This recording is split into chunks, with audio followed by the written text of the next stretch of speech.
This Zoom call is about preparing for ceremony. We're gonna focus on ayahuasca, but in general, the ceremony, like preparation for ceremony and ceremony in general, is gonna be pretty similar throughout all types of plant medicine. But yeah, like I said, we're focusing on ayahuasca. So ayahuasca ceremonies, you can really divide it up into 3 parts. It's more than just the ceremony itself. It's the preparation, ceremony, and integration. And when you're talking about, preparing for a ceremony or experiencing a plant medicine ceremony, it's really about all 3, not just the ceremony. I feel like the ceremony experience is the least important part. Okay, so part 1, preparation. The medicine is already working.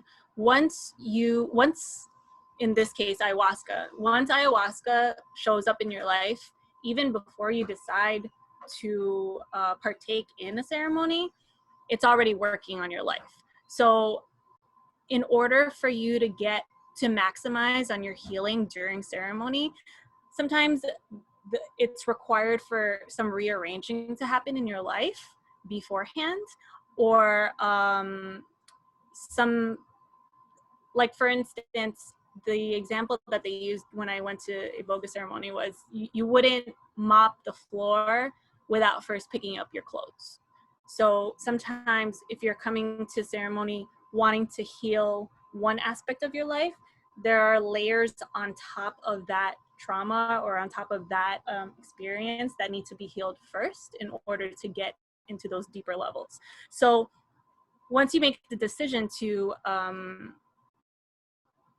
participate in an ayahuasca or a plant medicine ceremony, the medicine will already start working on your life, and you can see it, or you can just bring awareness to that fact, and you'll see yourself maybe purging, or I mean, it shows up in a million different ways, but just know that the medicine starts working before ceremony actually starts, before you actually ingest the medicine. Setting intentions is really important. I'll get more into that in the next couple slides. Your diet, preparing your body for the medicine is really important too, and I'll get into that, I think, in the next slide. Practice trusting your intuition. So with preparation, a lot of different traditions have different guidelines. So it's really about what you feel is best for your own body.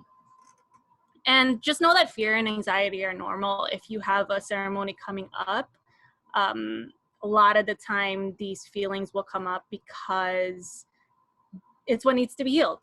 So if you're coming to ceremony with no fear or no anxiety, I mean, what do you have to heal, right? So fear and anxiety are completely normal and expected.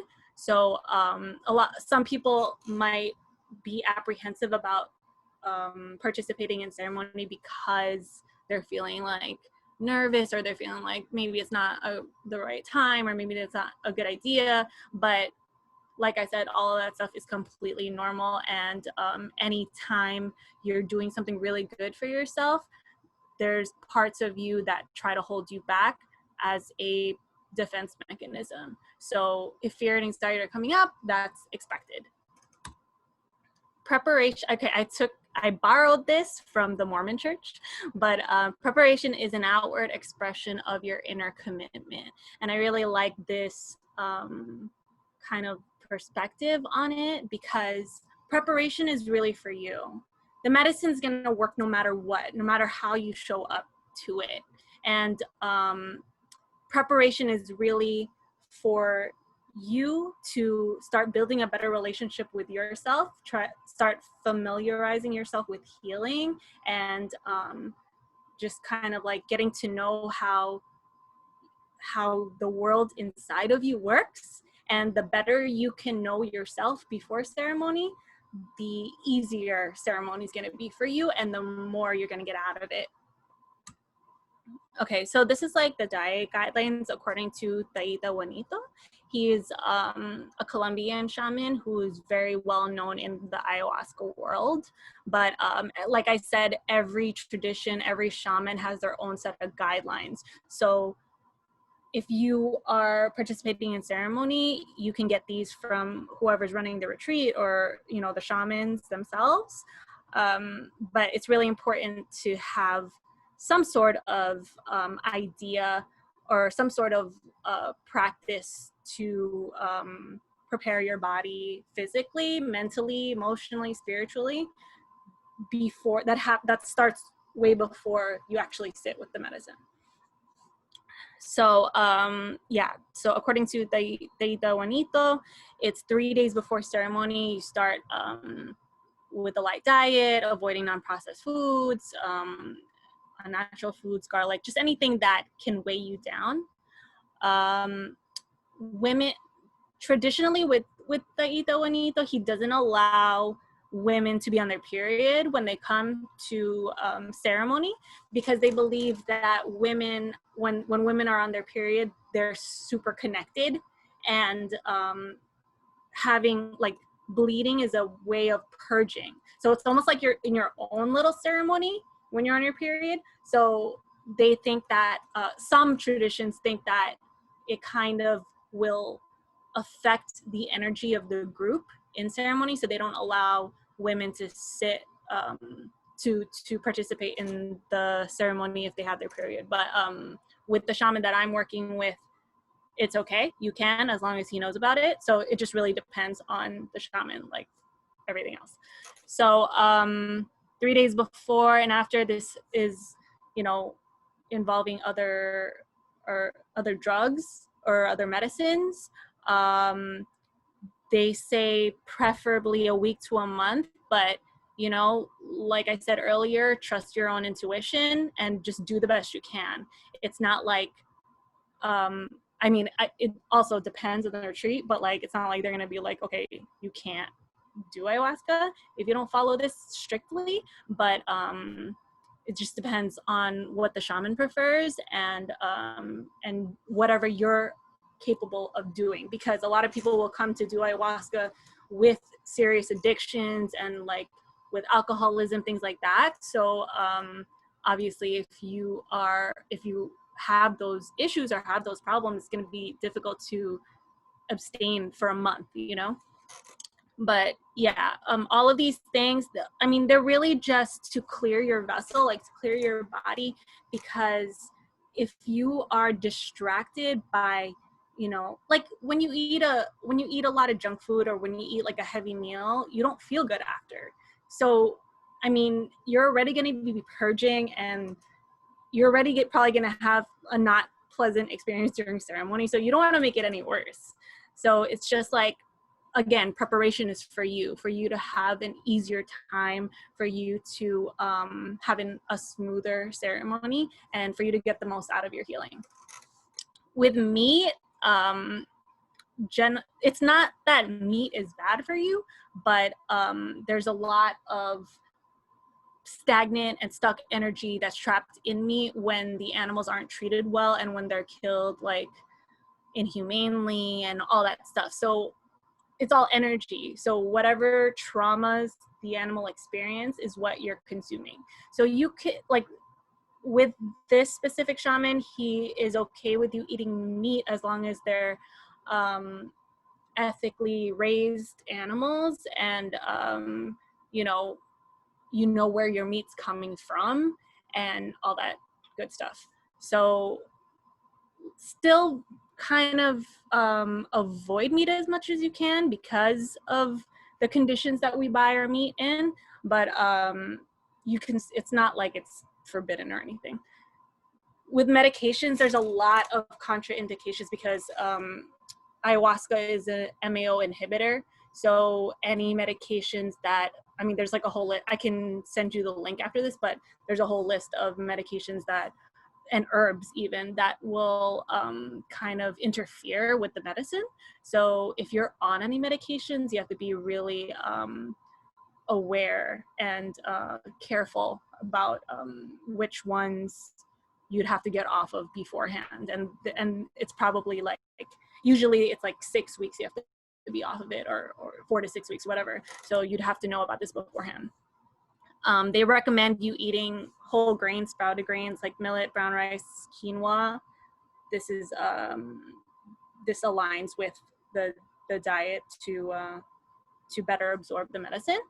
Raw fruits, raw vegetables, raw juices, and then keeping your body alkaline. Like I said, it helps with the cleansing process, and during ceremony, that's really what's happening. You're cleansing, detoxifying, and things like whatever they suggest that you don't eat, these are the things that get in the way of cleansing and detoxifying.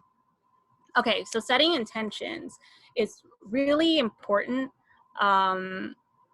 for any kind of ceremony, you know, even if you're doing like mushrooms, even if you're just, you know, smoking weed, it's really good to have intentions because it opens you up to the healing properties of the medicine, and it sets the experience apart from just recreational use.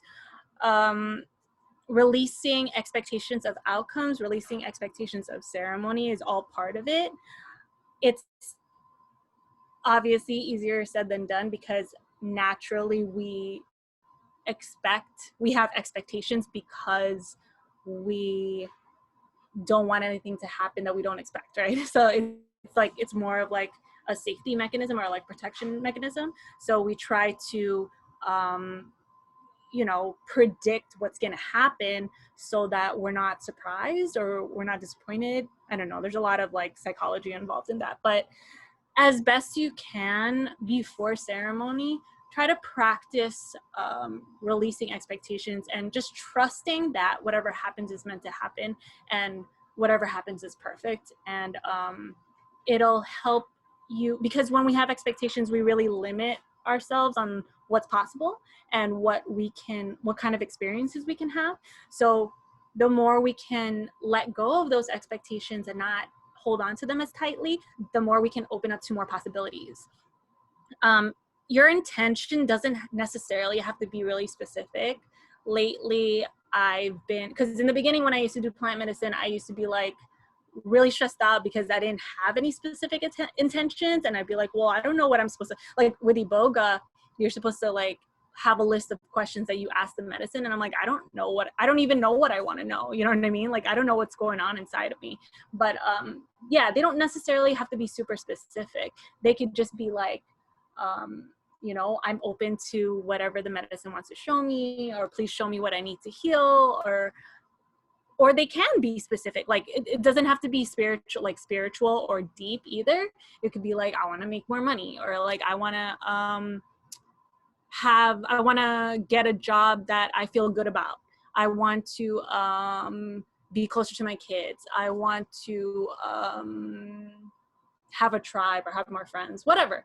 It doesn't actually matter what the intention is. It's more about the practice of setting the intention, because it's almost like asking a question. When you ask a question and kind of like expect an answer, you get into this energy of receiving and opening up. And that's the energy that you should be bringing into ceremony, because the medicine wants to show you and wants to help you. And if you're kind of like, you know, constricted and blocking whatever, you know, whatever it's trying to show you, then you're not going to get what you want out of the ceremony. Okay, so part 2 is the actual ceremony. Here's a little cute picture of like what a ceremony space could look like. There are many, many, many different traditions of ayahuasca or any kind of plant medicine, and they conduct their ceremonies a little bit differently in every single one, but the format's really the same. Like you kind of, everyone usually wears, with ayahuasca, everyone usually wears white. It's not required, but you know, you're there for yourself. You're there for your own healing. So you want to look good, and you want to it's like you're meeting yourself for the first time, or it's like a first date.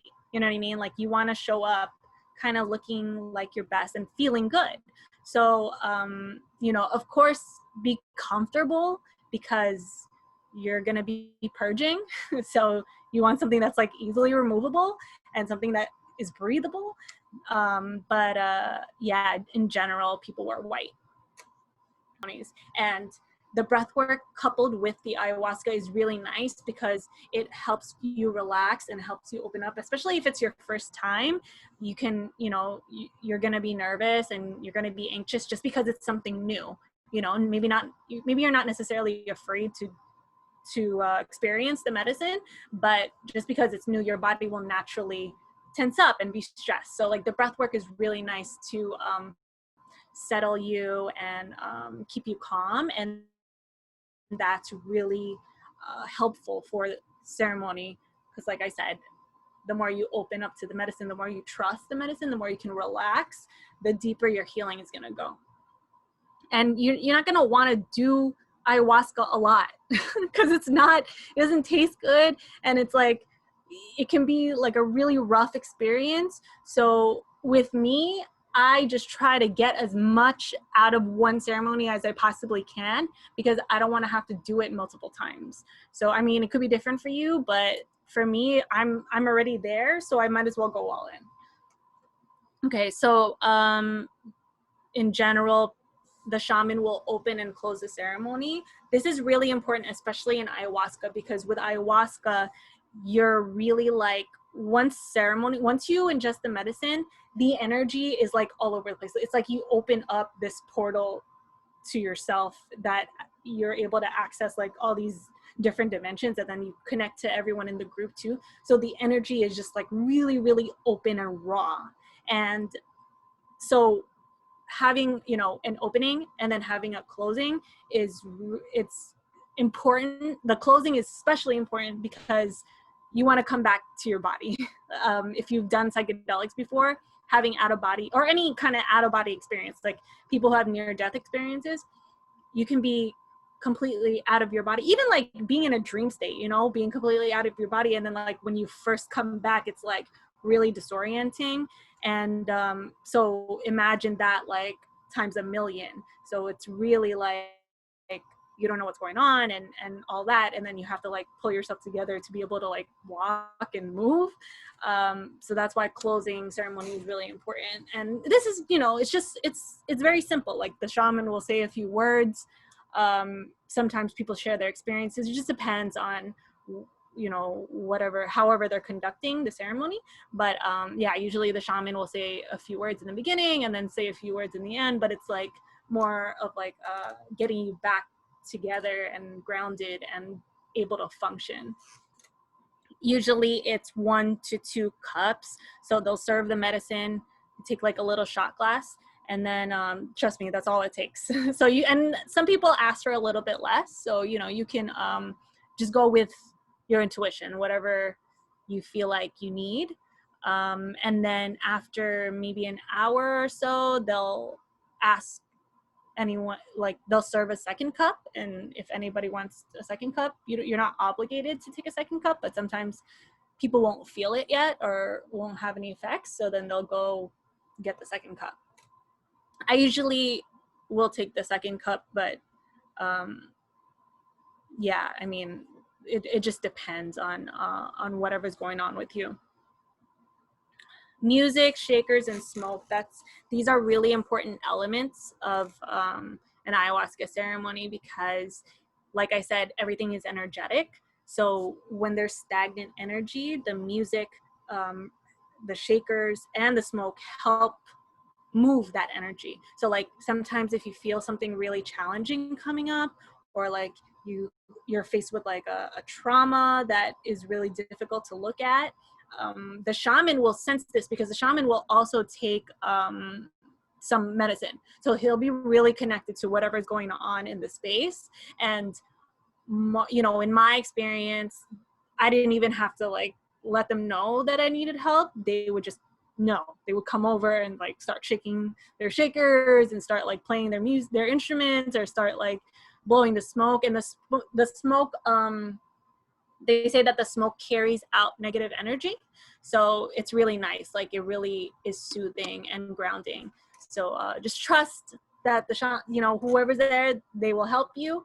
You're not alone. And yeah, everything's going to be okay.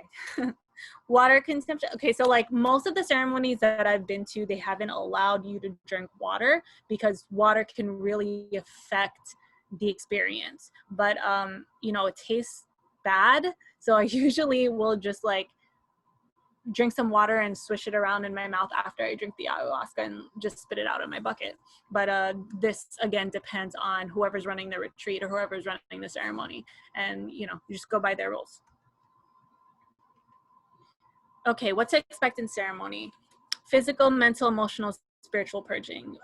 What people talk about most in ceremony is the physical purging.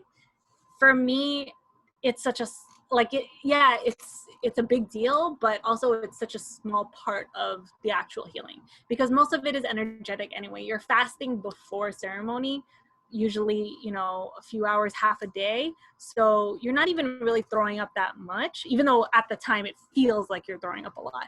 And then you could be like pooping and peeing and crying and laughing and whatever, but all of it is really energetic. It's just like what we were talking about earlier, an outward expression of whatever's going on inside. So just expect your body to be doing a lot of crazy things while you're in ceremony, but it's all normal. Everything is it's your body releasing all these trapped, whatever is coming out during ceremony was already inside of you. So just let it come out, and you don't have to be embarrassed. Like trust me, like after a ceremony, you guys are just you're gonna connect to each other on a level beyond any other connection you've ever made in your life, because after you see each other throw up and shit, like there's no more secrets. So it's fine. Don't even worry about it. Lessons are all unique and individual. So this is really important because we tend to compare our experiences to each other, but everyone's going to have a very unique experience when they're doing plant medicine, because it's tailored to whatever you need to see and whatever you need to heal. And then even in yourself, like from ceremony to ceremony, you're going to have a unique experience. So no two ceremonies are alike. And it's important to remember that, so that, you don't feel like, oh, in my first few ayahuasca ceremonies, some people were upset because like, oh, these people, saw visions and these people saw aliens and I didn't see anything and nothing happened to me, but that's a lesson too, because most likely in your regular life, you're comparing your experience to other people's experiences. So everything that comes up in ceremony is on purpose and is a lesson. Okay, ego will put up a fight. So especially when it's your first time on doing ayahuasca, or first few times doing ayahuasca, you will, even no matter how much you prepare, no matter how much research you do, no matter how ready you feel like you are, your ego will automatically fight the medicine because it's trying to protect you. And sometimes when you're in these plant medicine ceremonies, you feel like you're gonna die because it's an ego death. It's a death of like your old self. It's a death of the way, your old beliefs, your old programming, the way you used to see the world, your old perspectives, your, childhood, whatever it may be, the things that you're holding on to that don't serve you anymore. It's a death, it feels like a death, and your body can't tell the difference between that and an actual death. So it's going to go into survival mode. So, this is a natural part of the process. It gets easier the more you prepare, the more you experience plant medicine, but you're not going to get it right the first time. So be patient and try to be aware, try to be aware that whatever you're feeling, like if you feel like you're suffering, if you feel like things are going wrong, that's just your ego trying to protect you. And the more you can remind yourself of this, and then the more you experience plant medicine, the easier it gets to identify and the easier it gets to ignore. Because the sooner you can ignore and let go and surrender to the medicine, the better your experience is going to be. But even that is a lesson in itself, because you might already have a fear of death. You know, whatever fears come up are fears you already have. So the medicine just really shows you, or like brings it all up to the surface for you to see. At Rhythmia, the first place that I did ayahuasca, the first thing that they tell you to do is ask the medicine to show you who you've become. And the hardest thing for us is to acknowledge and admit what our problems are. And if you can't admit what your problems are, and you can't admit who you actually are and be honest with yourself, then you're never going to be able to change, because you won't feel like there is anything to change, right? So it's hard, but it's the first step in healing. Oh no, I have 10 minutes. If if it runs out, just come back on, because I still have more. Actually, I'm almost done. Okay, let me. Everything that happens, okay, I already went over that. There are no bad experiences. I really believe that. You know, some people will say like they had bad trips. Some people would be like, I'm never touching ayahuasca again because this happened and this happened, whatever. But like I said, the medicine, it's not like the medicine puts anything in you. The whatever it's showing you and whatever you're experiencing, you already experience in regular life.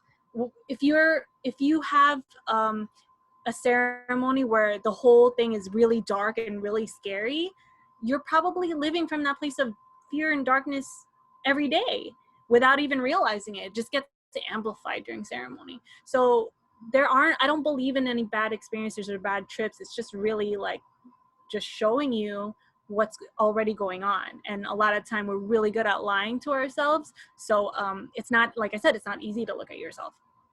Medicine is always perfect. Everything that happens in ceremony is perfect. Everything that it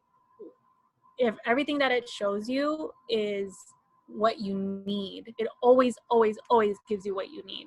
It's almost never what you want, and it's never what you expect, but it's always what you need. And in that way, it's always perfect.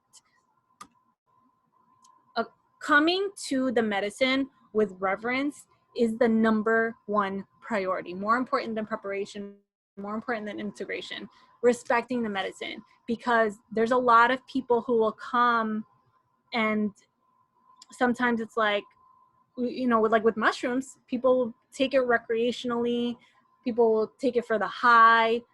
Some people come to ayahuasca thinking that they're gonna party and get high. Like, that's not what this is for. This is not a fun experience. It's not a party experience. This is for real healing, getting deep into yourself, knowing yourself, healing generational trauma. Like, it's work. It's hard work. So respecting the medicine will only help you during ceremony, because if you don't respect the medicine, she's not gonna like it.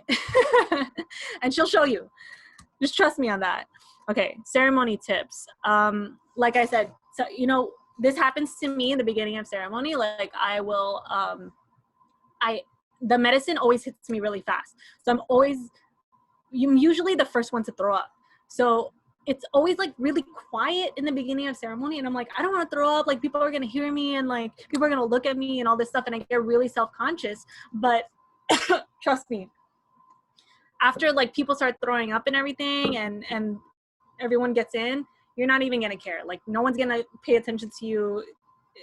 It's going to be a whole, like, I can't even describe it, because it's like it's an experience that you've never had before. And none of the regular real world rules apply. So forget about that. I mean, and it's also normal to feel self-conscious.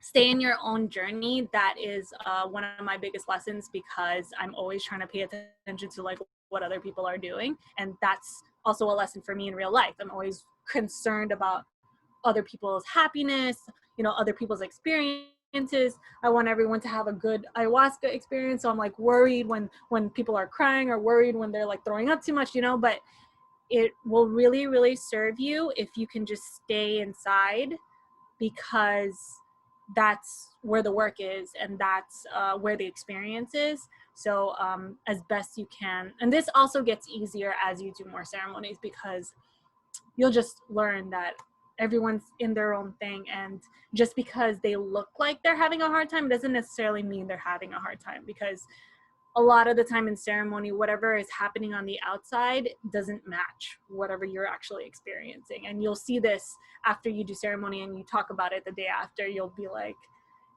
you would think that someone was having a certain kind of experience, but then they're having like a completely opposite experience.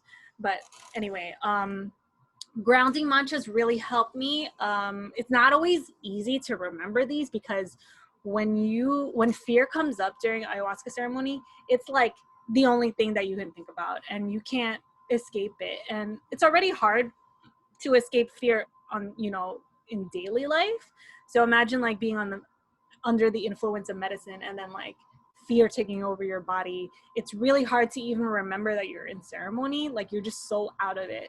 But for me, if you can remember these like grounding mantras, everything's okay, everything's perfect, you know, eventually the medicine's gonna wear off. So you're okay. This is temporary. Like you'll get through this one way or another, right? And to just breathe, you know, breathe, like remembering to breathe has helped me through so many ceremonies. It's not even funny. But and I see the difference like with other people who really like get out of it, and really they don't remember that that they're in ceremony, or that they're in, you know, drinking medicine. They suffer so much more than, you know, whatever my experience is. Okay, your bucket is your best friend. This, like, you have to bring your bucket everywhere with you, because you never know when you're gonna throw up. And that's speaking from personal experience. So like if you have to go to the bathroom, bring your bucket, because a lot of the time it could come out both ends. So be grateful for your bucket. It's there for you. And a lot of people, you know, will be like, I don't want to do ayahuasca because I don't want to throw up or whatever. But trust me, it feels so good after you throw up, because whatever you're throwing up was stuck inside of you, you know. And a lot of the time it's like self-hatred, or, you know, just whatever traumas, whatever emotions you're holding in, and it feels so good to just like get it out of your system. Oh, I already said that. Lessons are all unique and individual. Everything's the lesson. Every single thing, like if you can try to remember everything that happens to you in ceremony, and it helps to be in integration circles afterwards, because talking about your experience, you know, things will come up that you didn't remember. But there are lessons and experiences from a year ago when I did ayahuasca that I'm still learning about, you know? So everything that happens in a ceremony is perfect. Everything that happens in the ceremony is intentional. Everything is on purpose. So just because you don't understand it during ceremony, or maybe even a little bit after, like days after, it doesn't mean it's not going to make sense later on in your life. So it really helps to write everything down. So I always suggest people bring a journal with them, so you can write the day after or whatever. And then like even just talking about it is really helpful too. Okay, and then part 3 is integration, which is like also still part of ceremony, but it's, for me, it's the most important part, because if you're not actually, it's like when you get an idea, like if you get a really good idea, if you get inspiration to like start a project or something, and you know, it's really cool that you got that inspiration. It's really cool that you came up with this vision or came up with this good idea. But if you don't actually execute and you don't take action, then it's never going to be created. And that's the same thing with plant medicine. So the plant medicine isn't, it's not going to do the work for you. It's going to show you what's possible. It's going to show you what you need to heal. It's going to show you how, even could show you how it could be done. But if you don't actually make the changes in your life, then nothing's going to happen. You're just going to go back to the way things were, right? So the integration process is really, really important, especially the few days right after plant medicine ceremonies, because you're so open energetically and really, really sensitive. So you just like kind of absorb everything that you're exposed to. So this means like what you're watching, what you're eating, the people you're surrounding yourself with, all that stuff. So yeah, having a grounding practice, integration coaching, like hiring a coach, just writing things down, journaling, and just staying connected to the medicine as much as you can, like with a meditation practice or whatever. It's all really helpful, and anything is better than nothing, you know, but integration is really important. So yeah, that's pretty much it. If you guys haven't joined, I have a Facebook group, New York NYC Plant Medicine Healing, and then Thank You Plant Medicine is another Facebook group that has really good resources on plant medicine information in general. So if you want to join those two groups, I also keep my group updated on upcoming retreats in upstate New York. My Instagram, my email, my phone number. Contact me with any questions. The Zoom is about to end, but you guys can log back in if you have any questions. But other than that, thank you for coming. And if you think of anything along the line, you can contact me with any of the resources I provided. But yeah, does anyone have a question now?